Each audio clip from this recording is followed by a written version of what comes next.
Hello. So hopefully you've done the work of taking a sample mean, and you've watched that video and you've taken a couple of samples, so you understand the procedure, the process of actually sampling for a numerical trait. So you calculated a y bar, which is the notation the book uses, or an x bar, which is the notation the calculator uses, but it's the same thing.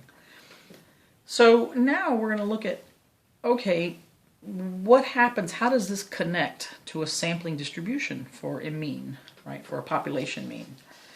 Well, what the theory tells us is that if we were to take thousands of sample means, and you took like, I don't know, 2 or 3, but if you were to take thousands, we know how those samples are going to behave. And how will they behave? Well, they'll pile up around mu, and essentially what we're talking about is, you know, a bunch of y bars like this, piling up, right? Just piling up right here. They'll pile up around the what I call the truth, but the mean 25.3, which is the mean of the population we sampled from these numbers here, these 300 numbers, and the average of all of these values was 25.3.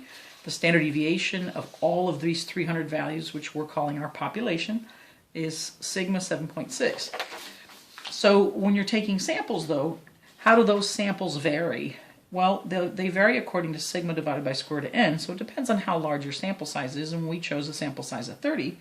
So the standard deviation of the sample means is 1.4, which means that's how much they spread out. Like, do they spread out a lot, or are they not? Are they tightly closed in around the mean mu? So in this case, we got 1.4, so I added 1.4 3 times, subtracted it 3 times.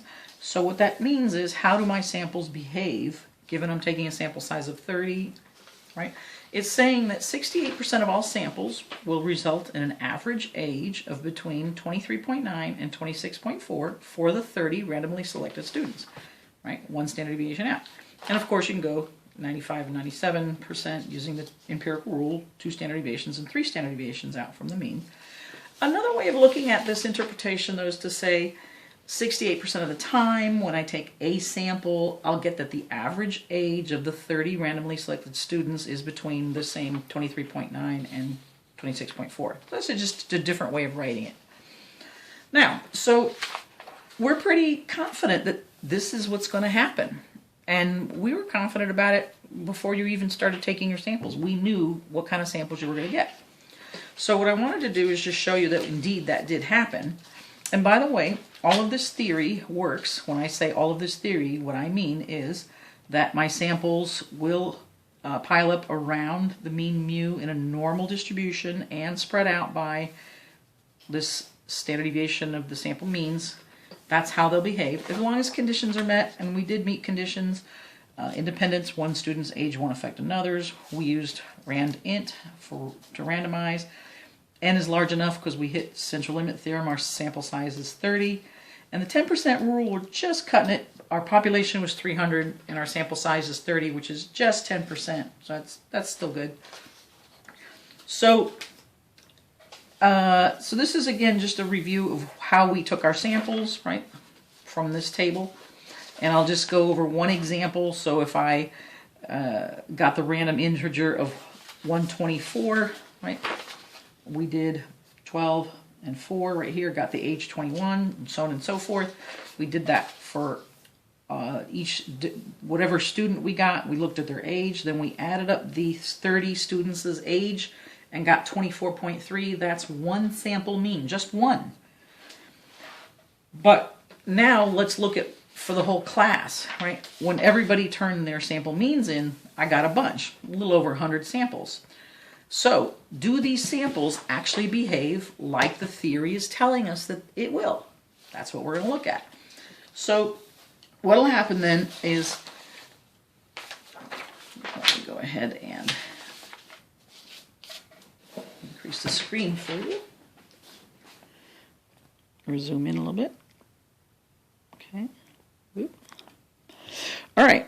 So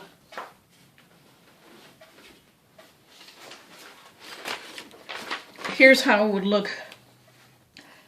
So I would take, for example, now in my scale, what I did is these are 0.2s. So like here, this is 21, 21.2, 22, 21.4, 21.6, 21.8, 22. That's not such a big deal. I just wanted to show you just how to start making piles of them. So if I do this row right here, 26.6, here's 26.2, 0.4, 0.6, so I just put a little dot there. 25.5, so here's 25.2, 4, 5, I'd be here.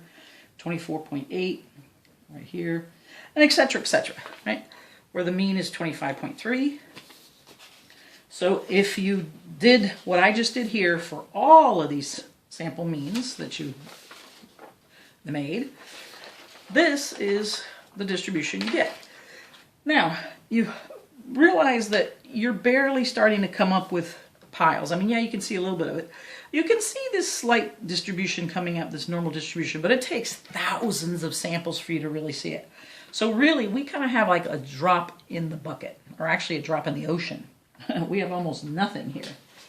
So how do we, how do we show that this theory is actually working?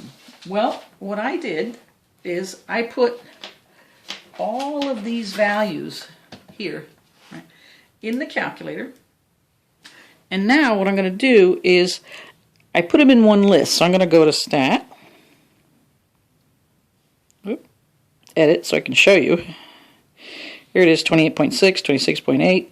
There it is, 28.6, 26.8, 26.5, etc., etc., etc. And then what we're going to do with this list is find out what is the mean and what is the standard deviation of these values. And by that I mean, if I were to kind of superimpose a normal distribution here, with shape and smooth it out, what would be the center and what would be the spread of these sample means? So let's go ahead and go to the home screen. We'll do Stat, Calc, one variable statistic on that list, right? And look at that, 24.9, where mu is 25.3.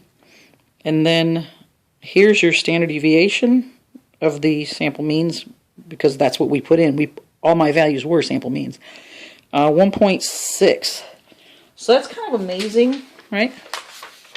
The theory had said, well, if you had thousands and thousands and thousands of samples, they would pile up around the mean, right? Their tallest pile would be 25.3.